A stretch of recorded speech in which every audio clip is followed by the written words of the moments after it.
Surprisingly, a lot of businesses can thrive despite offering their products for free. Facebook and Instagram, which are part of Meta, are great examples of that. To explain to you how this is possible, let's look at Facebook. Facebook provides for free its main product to individual users, along with the Messenger and Instagram. As a user, you have access to the full product, and you are not limited in any way. In return, Facebook gets something very valuable that it can sell to others. It gets your attention. The average user will be spending 1 to 2 hours per day, browsing through his messages, posts, and funny video of cats. This is a golden opportunity for Facebook to show users ads. In other words, they turn the time that they get from users into opportunities to show users ads.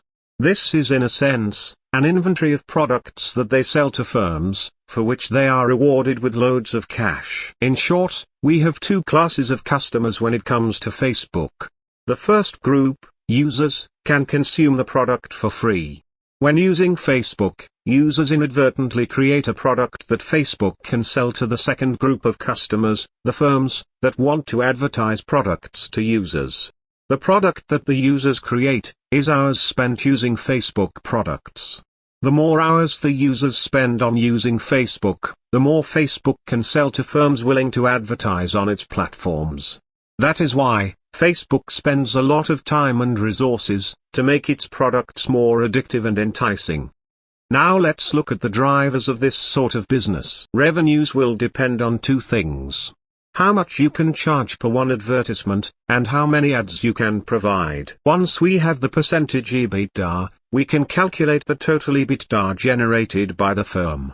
In the case of businesses like Facebook, the percentage EBITDA is very high, and cannot be substantially increased. That's why the firm has to concentrate on growing the average revenue from one advertisement, and increasing the inventory of ads. To grow the inventory of ads, you can do three things. Firstly, you can get more users. Secondly, you can convince them to spend more time on the app. Thirdly, you can show them more ads. Facebook has been very good in moving all three drivers in the right direction. Now it's hitting the ceiling on all of them. That's why they get so obsessed with Metaverse. We can also summarize the business model of Facebook using the business model canvas. We will start with customers. Facebook has three main groups of customers: individual users, firms that want to reach them, and developers that want to build products based on the network created by Facebook. When it comes to value proposition, we will have a separate one for individual users and other groups. For the individual users, Facebook provides an efficient way to communicate with the world and consume entertainment for free. Firms and developers, thanks to Facebook, get access to new potential customers. The great advantage of Facebook is that they control the distribution channel, the mobile apps used by their customers. This enables them to truly own the customer. Let's move to relationships. They get customers mainly by relying on word of mouth. Existing customers invite new customers to join. Thanks to this, they have low acquisition costs. To keep the customers, they have to keep them engaged. This is achieved thanks to all sorts of notifications sent either via the app, or via email. They have achieved also a lot in this area by improving the product. They have started with text and photos.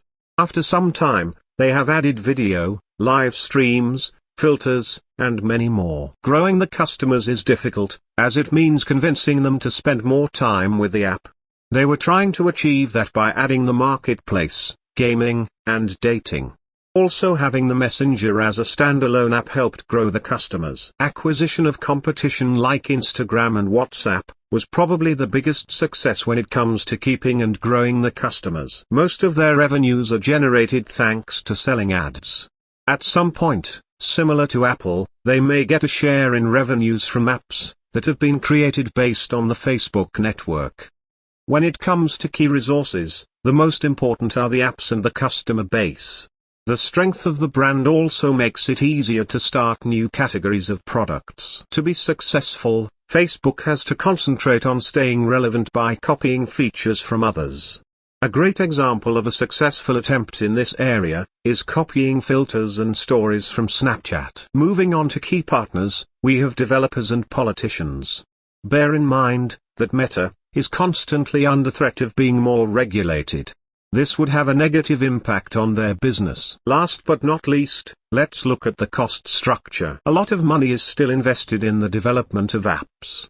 The existing ones are constantly updated, and new businesses require quite often totally new approach. Now, they pour billions into the metaverse hoping to hit the jackpot. The second group of big cost items is the cost of acquiring.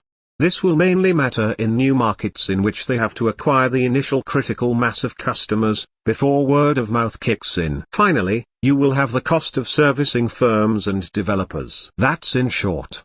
I hope you liked our short summary. I recommend checking business models of other firms that we have covered, like Uber and McDonald's. You can find the links in the description. By the way, make sure to subscribe to our YouTube channel, and hit the like button for the YouTube algorithm.